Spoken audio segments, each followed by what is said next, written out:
Muy buenos días, maestra Rosario. Buenos días. Gusto en tenerla en esta cuarta jornada de innovación educativa. Así es que bienvenida a nuestra Universidad Nacional Autónoma de Honduras. En primer lugar, yo hoy al final voy a pedirles un fuerte aplauso y un reconocimiento a la Universidad Nacional Autónoma de México. Es la universidad que ha sido referente nuestro para todo este proceso de innovación que venimos desarrollando desde el año 2010. Y año con año han estado presentes en estas jornadas de innovación educativa, sea de manera presencial o a través de videoconferencia. Así es que, maestra Rosario, a la doctora Judy Zubieta, a su rector, el doctor Narro, pues expresaré la gratitud de la Universidad Nacional Autónoma por todo el apoyo que nos están dando en este proceso de innovación educativa. Bueno, sin más, en nuestro programa sigue la participación de la conferencia que estará a cargo de la maestra María del Rosario Freisa Flores, ¿verdad? Y ella compartirá esta mañana con nosotros la competencia digital en ambientes educativos, y voy a dar lectura a un resumen de su semblanza académica. Nombre: Rosario Freisas, es licenciada en Pedagogía, cuenta con un posgrado en Evaluación de Centros Educativos y una maestría en Tecnología y Comunicación Educativa. En el ámbito de la educación a distancia, se ha especializado en la creación, instrumentación y evaluación de modelos y diseños pedagógicos y materiales didácticos en distintos niveles y modalidades. Se ha desempeñado como instructora en la formación de profesores mediante la impartición de más de 100 cursos en instituciones como la Universidad Veracruzana, la Universidad Autónoma Metropolitana, la Universidad La Salle y la Universidad Nacional Autónoma de México y el Instituto Politécnico Nacional, todos ellos en México, así como en diversas universidades latinoamericanas y europeas. Ha sido consultora para la instrumentación de modelos y programas educativos a distancia en distintas universidades e instituciones públicas y privadas, mexicanas y extranjeras. Como funcionaria, ha colaborado en el Instituto Mexicano del Petróleo y en el Instituto Mexicano de Cinematografía. Fue directora de Vinculación y Desarrollo en la Dirección General de Televisión Educativa de la Secretaría de Educación Pública. Directora académica en el Instituto Latinoamericano de la Comunicación Educativa y directora académica en Únete AC. Actualmente es directora de Desarrollo Educativo en la Coordinación de Universidad Abierta y Educación a Distancia de la UNAM y también coordinadora académica de la Maestría en Comunicación y Tecnología Educativa en el Instituto Latinoamericano de la Comunicación Educativa. Con ustedes, la maestra Rosario Freisas.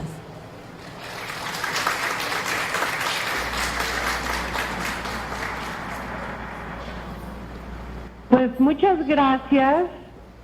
Agradezco mucho y les saludo a nuestros hermanos de Honduras.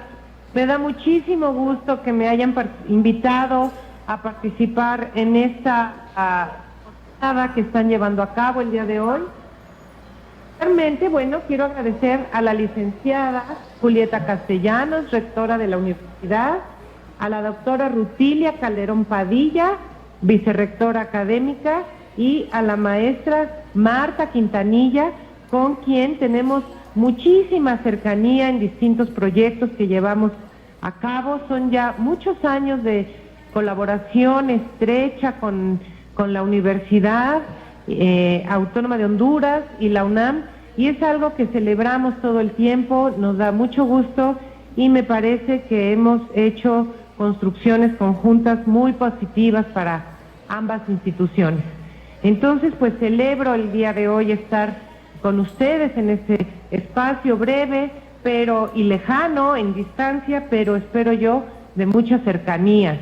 y de mucho entendimiento entre nosotros.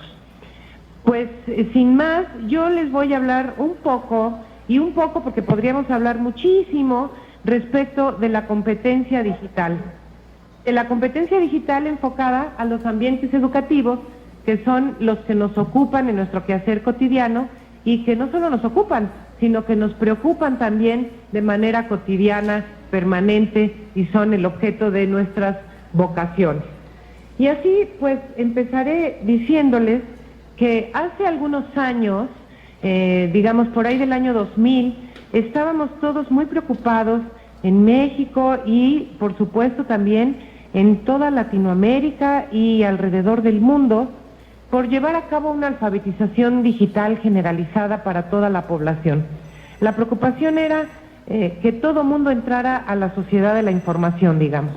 Y pues así es que se establecieron muchas acciones en educación, en muchos ámbitos de gobierno, de ámbitos privados, para lograr esta alfabetización digital.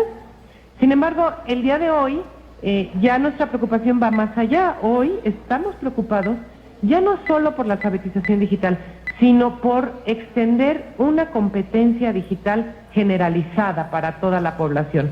Y esto, pues es algo en lo que estamos batallando todavía muchísimo, porque no lo hemos logrado, ¿sí? Porque seguimos en el tema de la alfabetización digital, no logramos dar ese gran paso que hay que dar. La UNESCO define la competencia digital, como lo ven ustedes en su pantalla, como el uso seguro y crítico de las tecnologías de la sociedad de la información para el trabajo, el ocio y la comunicación. Se sustenta en competencias básicas en materia de tecnología, como el uso de la computadora para obtener, evaluar, almacenar, producir, presentar e intercambiar información, y comunicarse y participar en redes de colaboración a través de Internet. Y vamos a ver por qué, porque la competencia digital es mucho más allá que el manejo del dispositivo, ¿no? Vean ustedes la definición que acabamos de ver y nos daremos cuenta que ser competente digitalmente pues implica una capacidad de buscar, de obtener y de tratar información, ¿sí? De utilizar esa información de manera crítica y sistemática, evaluando su pertinencia, de manejar herramientas para producir, presentar y comprender información compleja. Implica también la habilidad necesaria para acceder a servicios basados en Internet, ¿no? Comercio, gobierno, salud, educación, por supuesto, en utilizar los medios y las herramientas al servicio, fíjense, del pensamiento crítico, la creatividad y la innovación, y la colaboración y las construcciones colectivas. Entonces, así las cosas, a lo mejor estamos muy lejos todavía de ser competentes digitalmente, ¿no? En lo general, en la escuela, en los temas de educación, que son los que nos implican. Y así las cosas, pues para el ámbito educativo, esta competencia digital tiene que ver con el desarrollo de habilidades para la comunicación y la socialización. Tiene que ver con nuevas formas de interacción con la información, con los pares y con los formadores, entendiendo formadores no solamente a los profesores, a los docentes, sino formadores, pues todos los que estamos implicados en el ámbito y en el quehacer y en el acto educativo. Implica desarrollar habilidades para el acceso, para la producción y para la generación del conocimiento. Entonces, así las cosas, pues el usar el artefacto nos deja muy lejos todavía de tener una competencia digital. Y bueno, como mucho se ha hablado, hay muchas formas, ahorita lo vamos a llevar esto al terreno de la escuela, pero hay muchas formas muy diferenciadas de acceso y uso a la tecnología.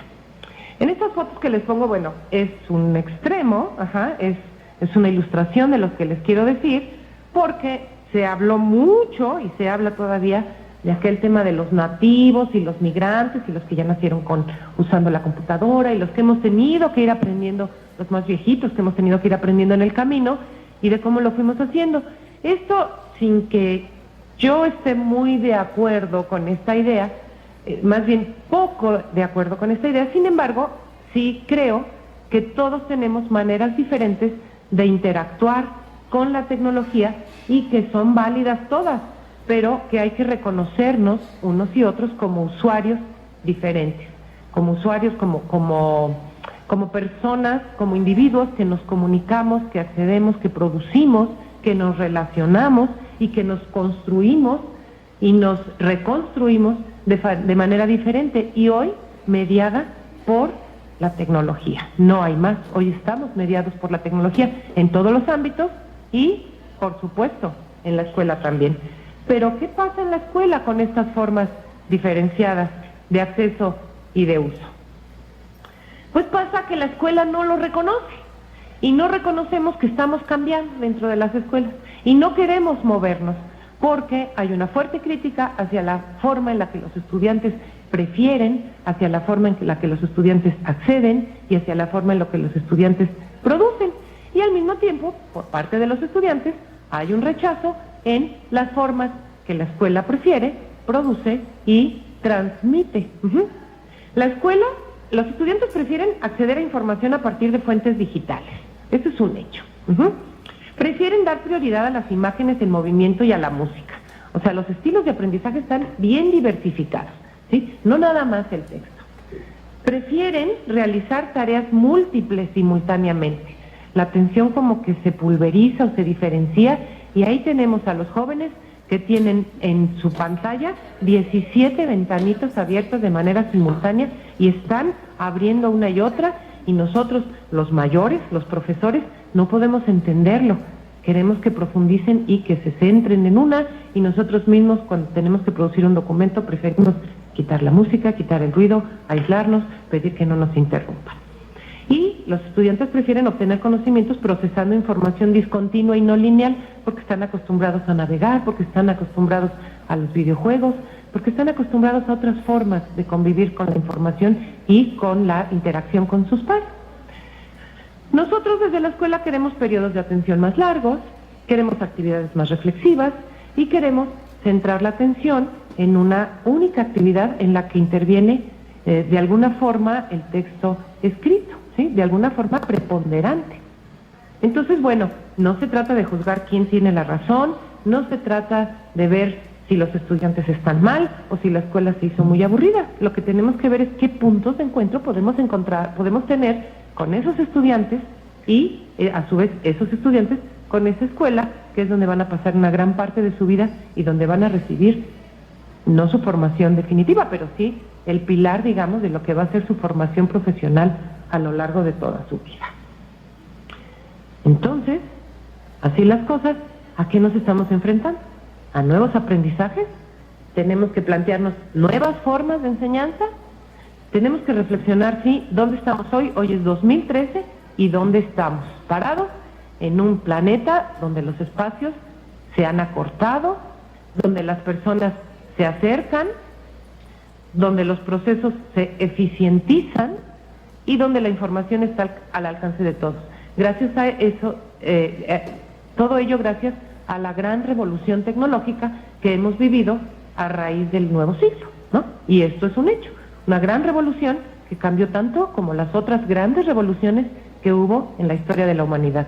El descubrimiento de la agricultura, la imprenta, en fin, ¿no? La revolución tecnológica que, para fortuna nuestra, somos privilegiados, nos tocó vivir. Y también pues nos tocó adaptarnos y nos ha tocado sufrir con ella. Pero tenemos también una gran responsabilidad de qué vamos a hacer con ello y qué vamos a hacer en la escuela con ello. Porque, ¿qué pasa con la tecnología en la escuela? Pues que heredamos tecnologías que se hicieron para otros ámbitos, ¿no? ¿Cómo se organiza la información? ¿Cómo son las metáforas? En estas ilustraciones, en estas fotografías que puse aquí, fíjense, tenemos Office, o sea, una oficina. Tenemos escritorio, ¿sí? Un escritorio. Y tenemos, en México le llamamos carpetas, folders, archivos, no sé yo en Honduras cómo se llamen, pero seguramente nos entendemos perfectamente. como quiera, es un vocabulario de oficina, no es un vocabulario de escuela, no son unos iconos de escuela. En ningún lado dice pupitre, pizarra, mochila, cuaderno. Estamos heredando hasta las metáforas de las oficinas. Y la escuela se tiene que adaptar. Y si se tiene que adaptar la escuela, se tienen que adaptar los profesores y se tienen que adaptar los estudiantes. Fíjense ustedes, en vez de que la escuela generara, porque es donde se forman las nuevas generaciones, y fuera la que propiciara estas nuevas formas, la escuela se tiene que adaptar a lo que nos va dictando el mercado, la industria, la empresa, el comercio, la globalización. Entonces, qué reto que la escuela no solo se empareje, sino que rebase eso. Eso no es un reto sencillo, pero eso es un reto que nos toca a nosotros. La tecnología, les decía, entró al mundo social. ¿Quién no está en Facebook? ¿Quién no está en redes sociales? ¿Quién no interactúa a través del teléfono y la mensajería instantánea? Entró al mundo empresarial. Los procesos se llevan a cabo con tecnología de un país a otro. Entró al mundo de la producción, de las comunicaciones. Y en la escuela, pues, ¿cómo entra la tecnología en la escuela? Aquí hay una pregunta que les pongo que dice que si estaremos construyendo un barco para una claraboya. Esto suena absurdo, ¿no? Suena surrealista. ¿Cómo vamos a construir un barco para una claraboya? Sin embargo, quienes hemos estado, digamos, a la cabeza de proyectos tecnológicos de gran envergadura, nos enfrentamos a que llegan unos vendedores o unos desarrolladores a vendernos soluciones educativas. Y entonces muchas universidades o muchas escuelas de educación básica, de lo que sea, compran soluciones para un problema. Y no sabemos para qué problema. Y los vendedores así se llama, vendemos soluciones educativas. Qué grave, no sabemos para qué estamos comprando. A nadie, a los profesores se les preguntó cuál es su problema y qué solución requiere. Primero se compra la solución y luego vemos, y entonces ahora toda la universidad tiene que usar Moodle. Bueno, Moodle no se compra. Ahora toda la universidad tiene que usar la determinada plataforma porque se gastó y se invirtió una fortuna, y entonces todos vamos a subir nuestros contenidos y nuestros cursos porque ya estamos en el siglo XXI. Y nunca se analizó cuál era el problema de los estudiantes y cuál era el problema de los profesores y qué soluciones se requerían. Y pues eso pasa, eso nos ha pasado y eso no nos debe seguir pasando. Vamos a ver cómo ha entrado la tecnología en la escuela. Aquí tenemos una fotografía, 1930, 35 por ahí, y al frente hay unas religiosas dando clase. Y pues, ¿qué más podemos describir ahí? Un grupo de niñas, es un grupo de niñas que están sentadas de manera ordenada en sus pupitres, viendo al frente, sin hablar y escribiendo en unos cuadernos. Con un uniforme, todas vestidas igual, muy peinaditas, moños en la cabeza, ¿sí? Y todo es lindo, paz y armonía.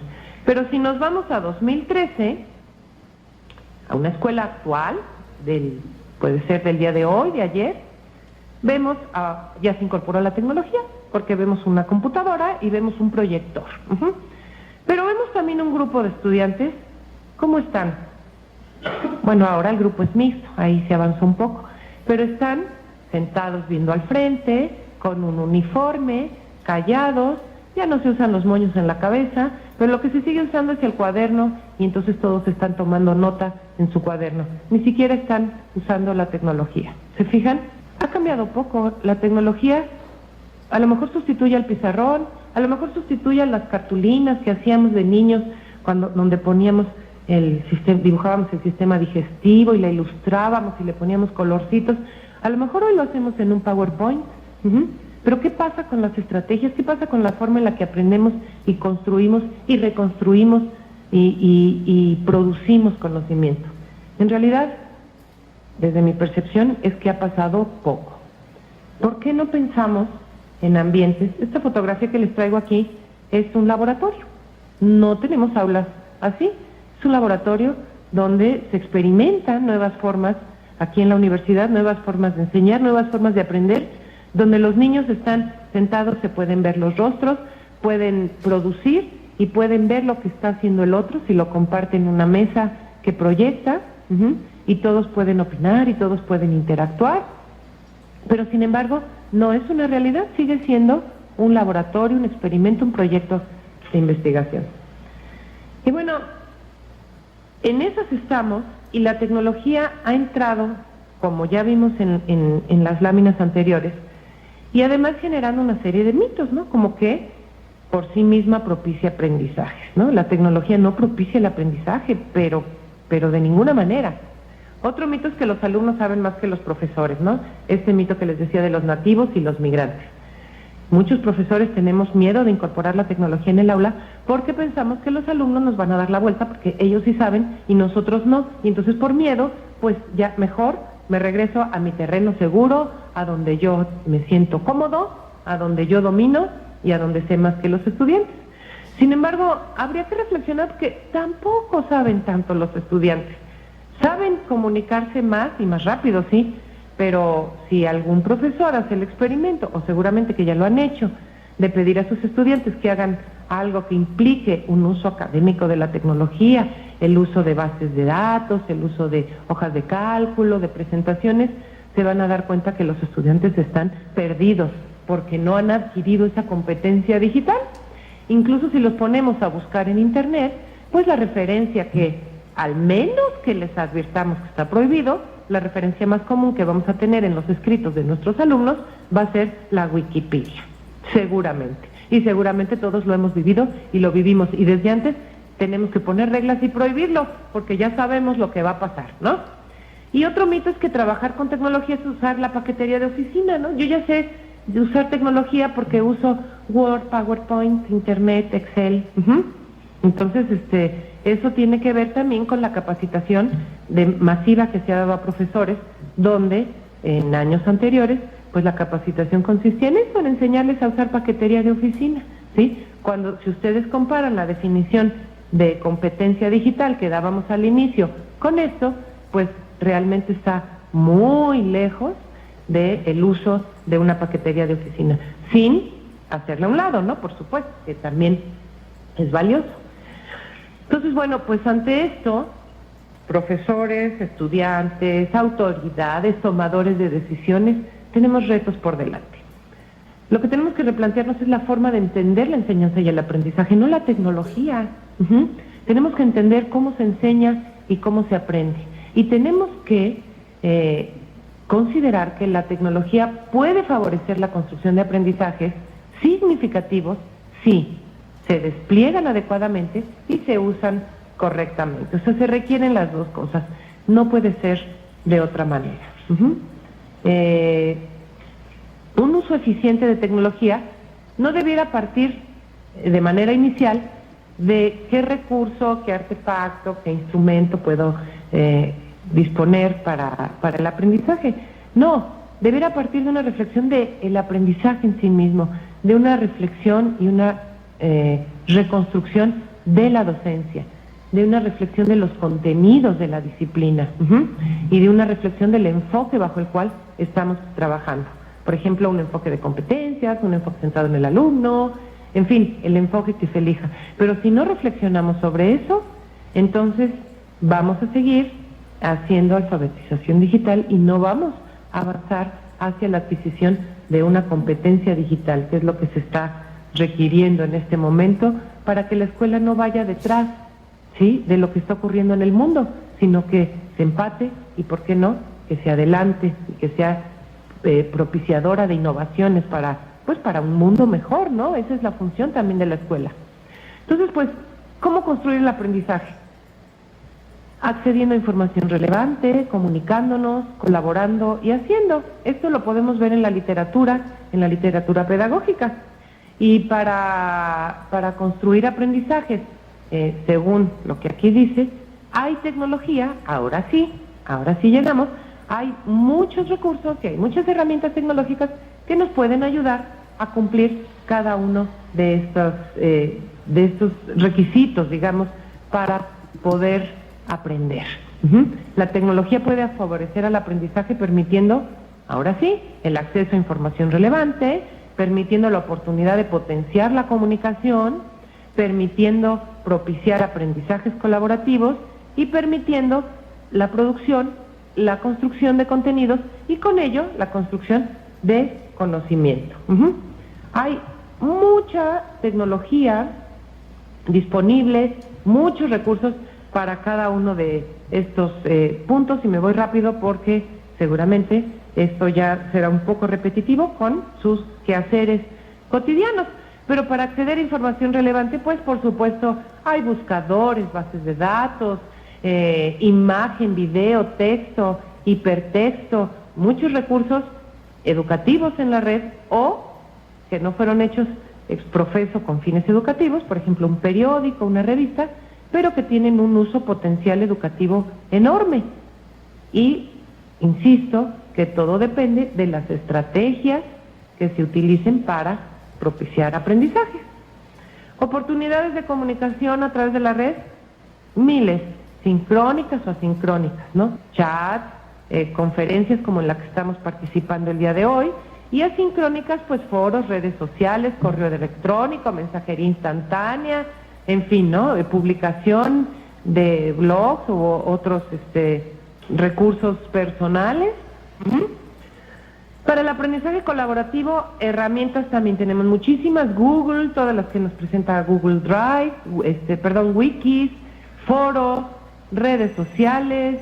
Podemos colaborar a través de muchas herramientas que tenemos gratuitas, disponibles, a la mano, y que lo único que necesitamos es, antes decíamos una computadora y conexión a internet, pero a lo mejor ya no necesariamente, a lo mejor basta un teléfono celular, porque ya cada vez los estudiantes tienen más acceso a los dispositivos móviles también, ¿no?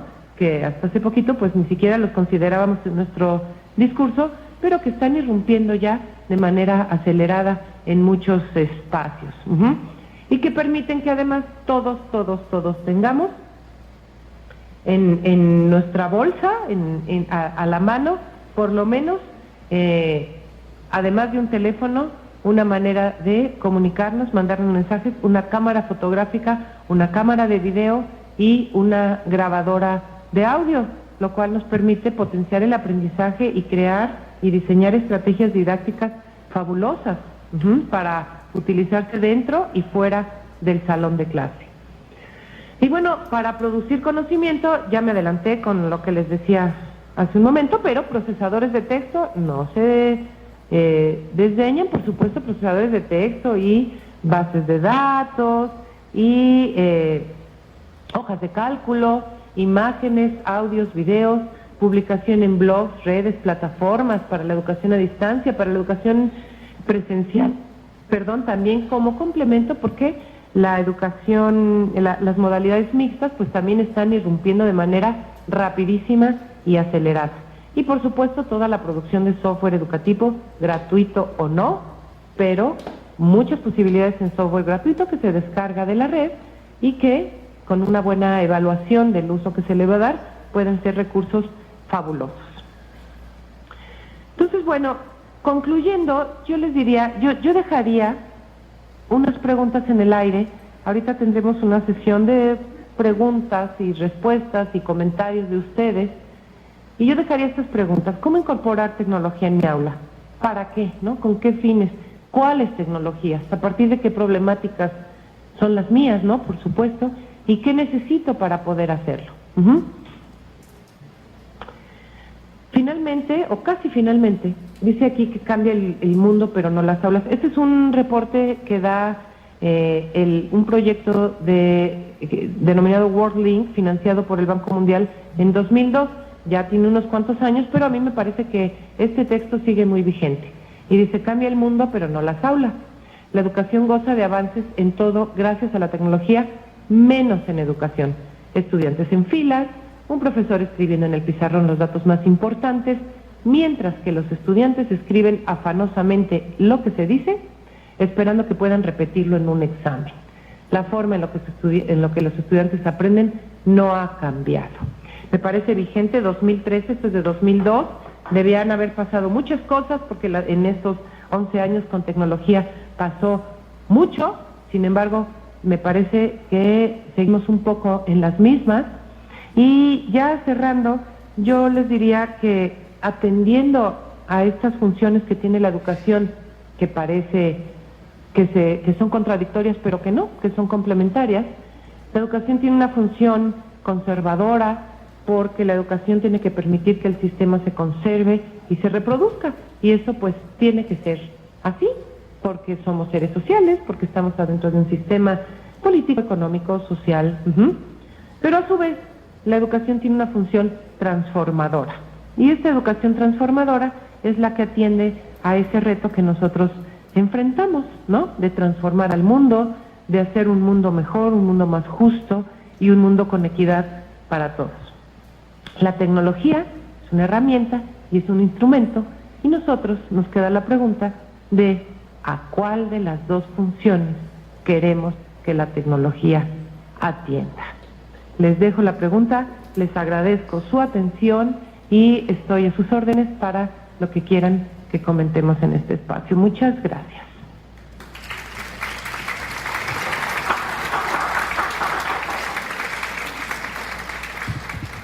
Muchísimas gracias a la maestra Rosario. Hemos, maestra, reflexionado un poco esta mañana porque le antecedió el representante de la OEA en Honduras, y uno de los datos que él pues mostraba en una mirada iberoamericana es la necesidad de desarrollar esas competencias para esta era digital, tanto a nivel de nuestros docentes como de nuestros estudiantes, porque las investigaciones aún no reflejan que las tecnologías están aportando a la mejora de la calidad de los aprendizajes, pero precisamente por uno de esos elementos que tiene que ver con la capacitación para sacar el mayor provecho educativo a estas tecnologías dentro de los procesos formativos. Así es que creo que ha sido atinente lo que hoy nos ha compartido, y dejaría a mis compañeros si tienen alguna interrogante para la maestra Freisas.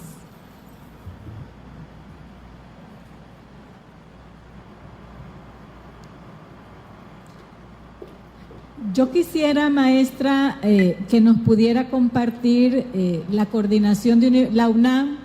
La UNAM tiene una oferta académica que año con año ha ido aumentando, y que no nos cabe la menor duda, pese a la reflexión que anualmente se hace en las universidades sobre estos nuevos escenarios mediados por tecnología, en un alto porcentaje creo que los servicios que ustedes ofrecen en esta modalidad a distancia mediada con tecnología pues tienen criterios de calidad. No en vano la UNAM es una de las universidades iberoamericanas que está en el ranking de las mejores universidades del mundo.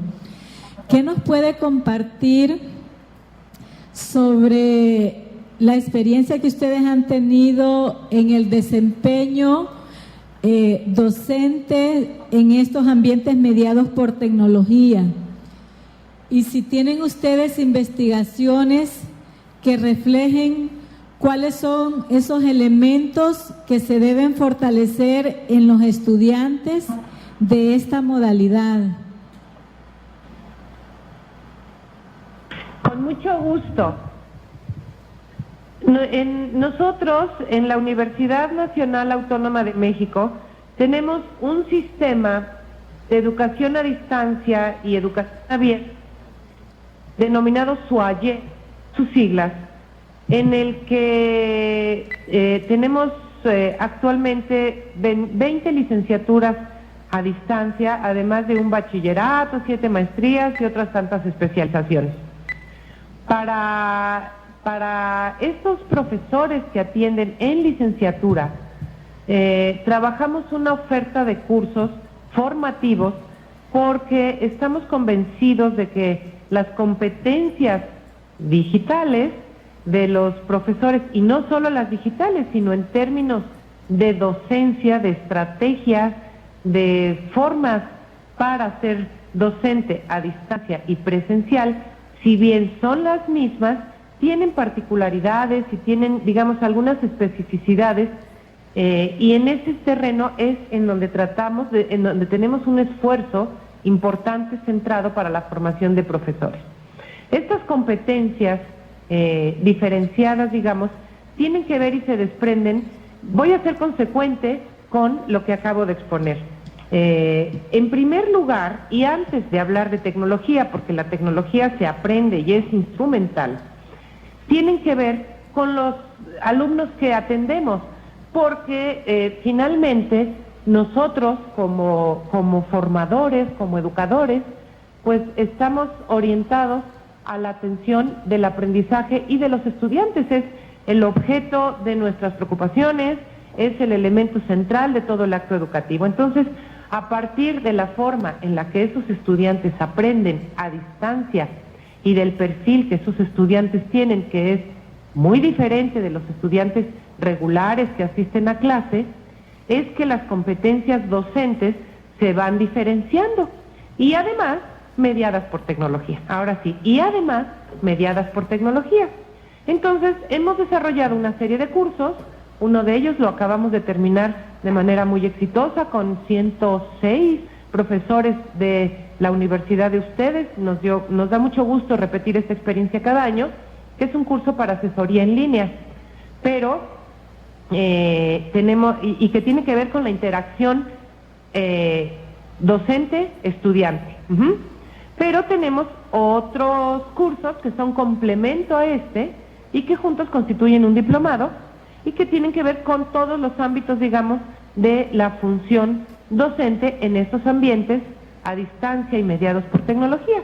Entonces, hay otro curso que tiene que ver con la planeación de los cursos, todo ello a distancia, otro con la planeación, las estrategias didácticas para llevar a cabo estos cursos, un cuarto curso tiene que ver con los recursos y finalmente, y por supuesto muy importante el último, con la evaluación.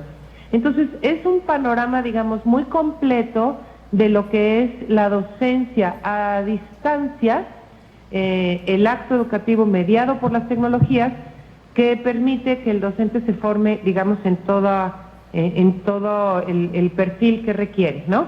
Y que está basado, pues, sí, en estudios que tienen que ver con el perfil de los alumnos que atendemos, que son alumnos que trabajan, que son alumnos que tienen una familia, que tienen hijos, que son los responsables del ingreso a sus hogares y que disponen de poco tiempo para dedicar a sus estudios y que habitualmente han dejado de estudiar por varios años. Entonces, todo esto lo tenemos que tomar en cuenta para diseñar cada una de las estrategias, que son muy distintas, aunque son las mismas competencias que se llevan a cabo en el salón de clase, pero son muy diferentes para estos ambientes de educación a distancia.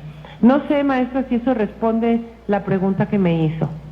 Sí, muchísimas gracias. Era un poco una reflexión mía para ver qué retos tenemos nosotros que enfrentar. Bueno, habrá otra oportunidad para intercambiar un poco más sobre las investigaciones que han hecho en la UNAM al respecto. Tenemos 10 minutos para 5 preguntas que me han llegado de los colegas. Dice, aquí hay una pregunta que la voy a tomar la última parte porque para el docente que nos consulta hasta hace poco, sí, hasta el año pasado, la universidad no había resuelto, el sistema de educación superior hondureño, el reconocimiento de títulos universitarios en modalidad en línea, pero ya hay aprobación de requisitos para el reconocimiento de estos títulos, pero voy a hacer la última parte para escuchar su opinión. El argumento que es, y que creo que está en la mesa de muchas instituciones de educación superior, es este escepticismo de la modalidad en el sentido, si quienes nos formamos en un modelo en línea, adquirimos y desarrollamos las competencias profesionales. De ahí que muchas instituciones y sistemas educativos no reconozcan estos títulos por la desconfianza en la calidad del proceso formativo. ¿Qué opinión tiene usted, maestra? Volvimos, estamos caídos. Yo pienso que quienes llevamos muchos años dedicados a la educación a distancia, hemos tenido que dar esa batalla y hemos tenido que luchar contra esas concepciones o preconcepciones, porque esas concepciones estaban dadas desde antes de que hubiera egresados en esta modalidad, ¿no? Como que de inicio nos tacharon de que no era eficiente o que no podía permitir el desarrollo de esas competencias profesionales. Y bueno, esto tiene que ver también con la concepción que tenemos de los estudiantes. ¿Por qué no podemos apostar a que un estudiante autodidacta que aprende, que ha tomado la decisión, pese a muchas dificultades, de formarse y de tener una licenciatura, pueda hacerlo de manera simultánea a un egresado de una licenciatura presencial, donde a lo mejor ni siquiera es tan autogestivo y hay otros métodos, digamos, que tienen un poco más de coerción, en fin. La educación a distancia tiene particularidades y tiene ventajas y tiene desventajas respecto de la educación presencial, y también hay que considerarlas, porque, por ejemplo, diría yo, el acceso a recursos, pues es mucho más rico en educación a distancia, ¿no? La oportunidad de hacerse de información, de recursos educativos, la oportunidad de tener una competencia autogestiva donde cada quien planee, diseñe y sepa exactamente qué es lo que quiera.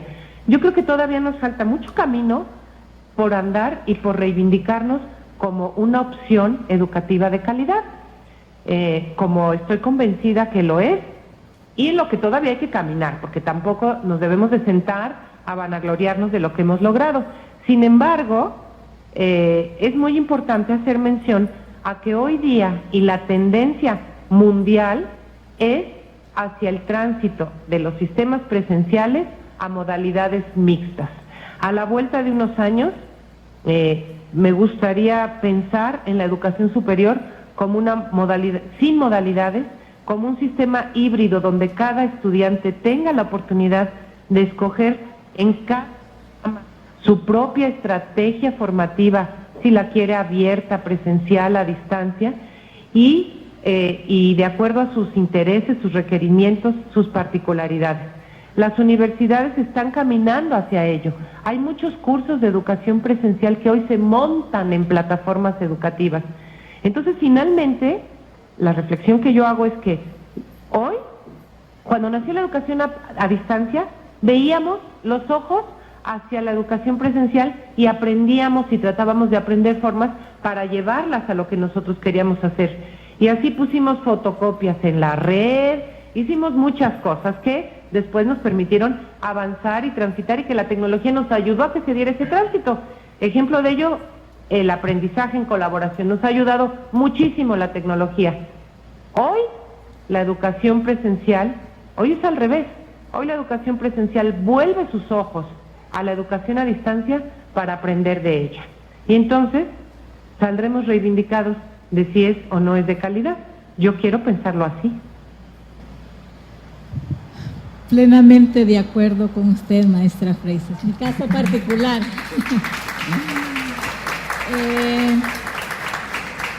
Tengo aquí, y aquí voy a hacer un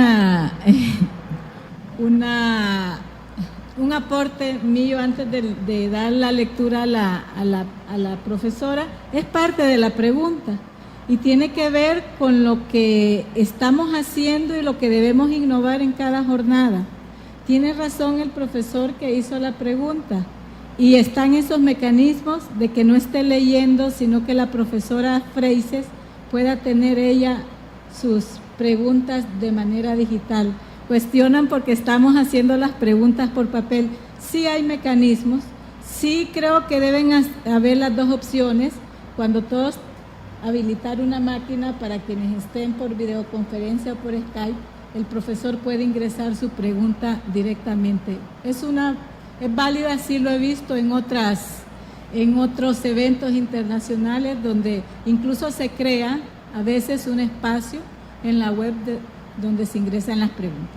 Pero bueno, dice aquí su pregunta, la pregunta puntual, maestra Freyces: ¿cuáles son las sugerencias para el aprendizaje basado en tecnología. Es que aquí dice el profesor, irónicamente estoy escribiendo con papel y lápiz la pregunta en una jornada de innovación. Entonces, por eso hacía yo la aclaración, ¿verdad? Entonces, la pregunta va dirigida a la maestra Freises, ¿cuáles son las sugerencias para el aprendizaje basado en tecnología?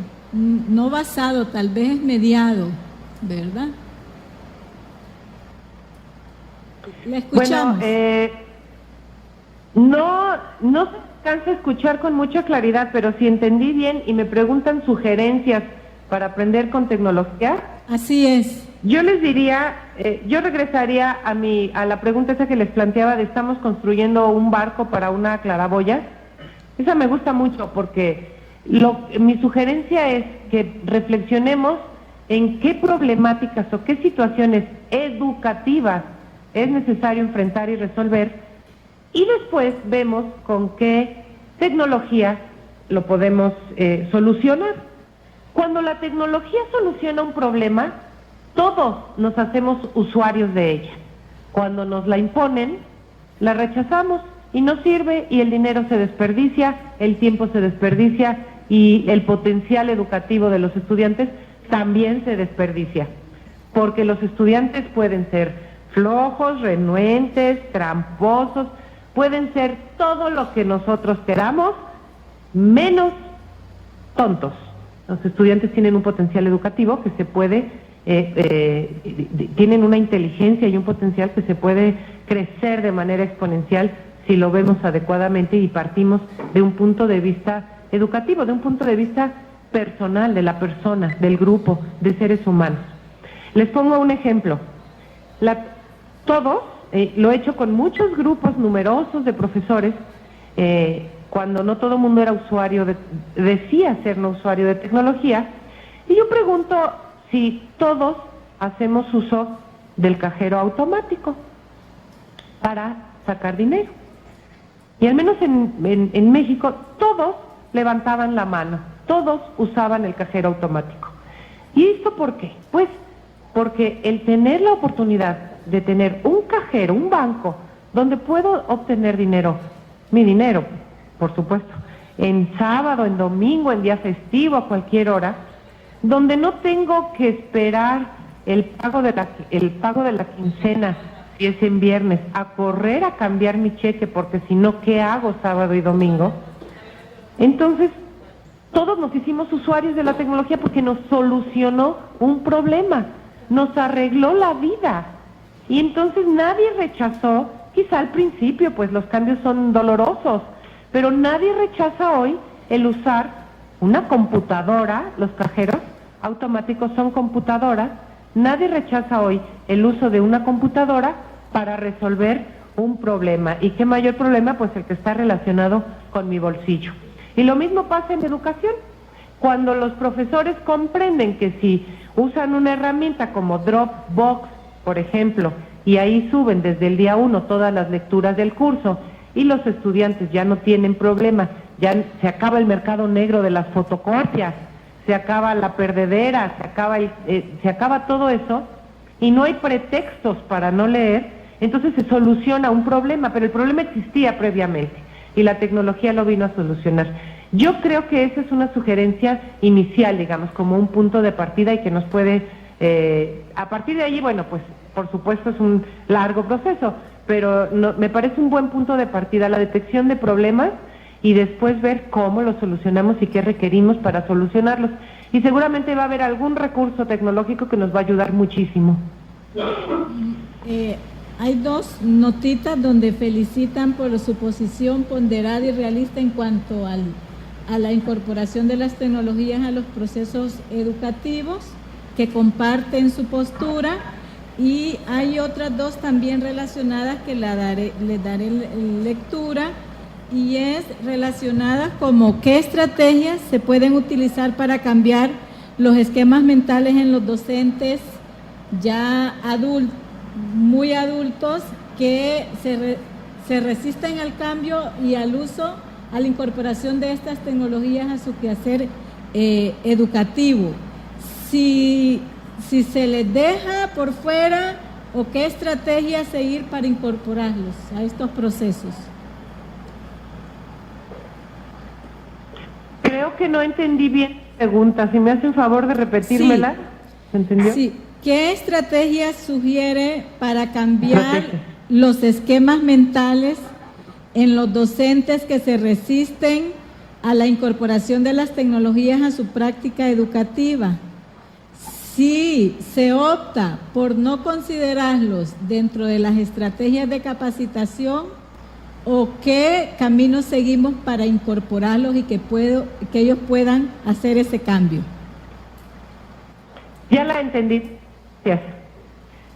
Como estrategias, yo recomendaría eso, partir del reconocimiento de problemas y de la solución a problemas usando tecnología.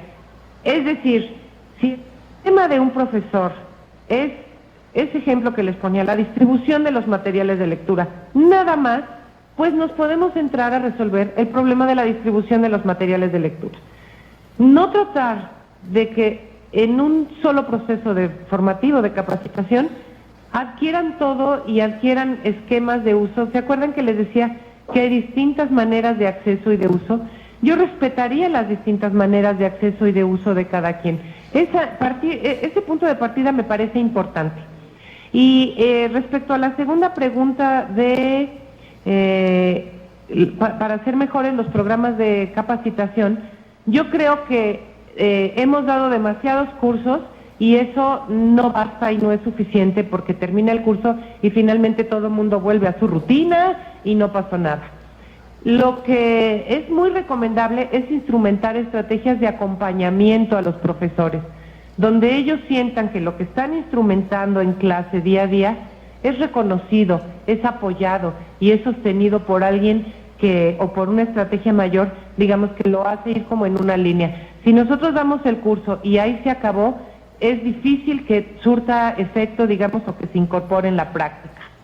Y en esta estrategia de acompañamiento, algo que es muy fructífero es que después los profesores tomen la voz.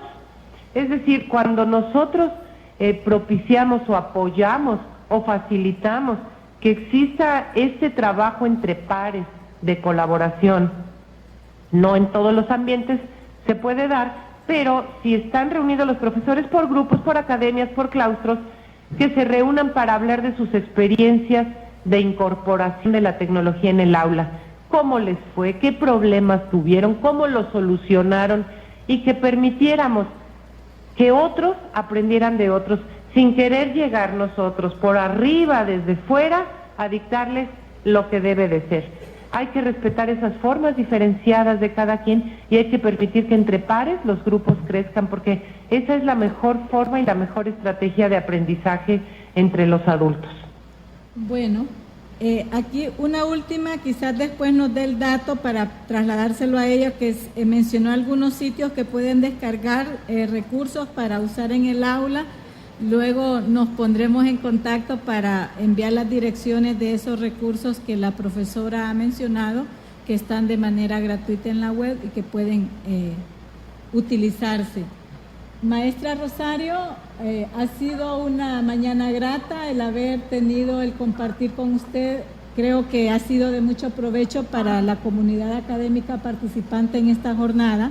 A nombre de la Universidad Nacional Autónoma de Honduras, le conferimos un reconocimiento por su participación en esta jornada, Estudiantes del Siglo XXI, Aprendizaje, Competencias e Innovación. Estaremos escaneando mientras enviamos físicamente este reconocimiento por ese apoyo permanente que la Universidad Nacional Autónoma de México da a la Universidad Nacional Autónoma de Honduras.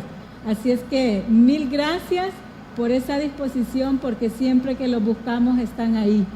Lo que hemos hecho ha sido de la mano de ustedes y ojalá, estoy esperando lo que una vez me dijo el maestro León: cuando tengas 100 clases montadas en línea, me invitas para ir a verla. Ya casi llegamos a la meta, así es que espero que el próximo año podamos tener alguna jornada de evaluación para ver cuánto hemos avanzado y cuáles son los retos que tenemos como institución. Así es que le dejo para su mensaje final. Pues, maestra Quintanilla, yo creo que la felicitación entonces es de mí y de la Universidad Nacional Autónoma de México hacia ustedes, hacia ese esfuerzo que han emprendido, y nos da muchísimo gusto haber sido en alguna manera, de alguna manera haber podido contribuir en algo a este esfuerzo que es de todos ustedes, que es un esfuerzo colaborativo y de mucho trabajo, de mucho tiempo, pero también de muchas ganas de innovar y de creer en un futuro y en una forma diferente de hacer las cosas. Creo que así las cosas, la agradecida soy yo, quedo muy contenta de que me hayan invitado a participar y espero que nos veamos en próximas ocasiones, y aunque la tecnología nos acerca, de todas maneras seguimos muy conscientes de que lo presencial nos acerca también y nos acerca más, así es que ojalá y en un futuro próximo, cercano, podamos vernos de manera presencial. Les agradezco mucho, les deseo que terminen esta jornada de manera muy productiva y que sigan construyendo escenarios para la educación a distancia que nos hacen mucha falta en Latinoamérica. Muchas gracias. Muchas gracias.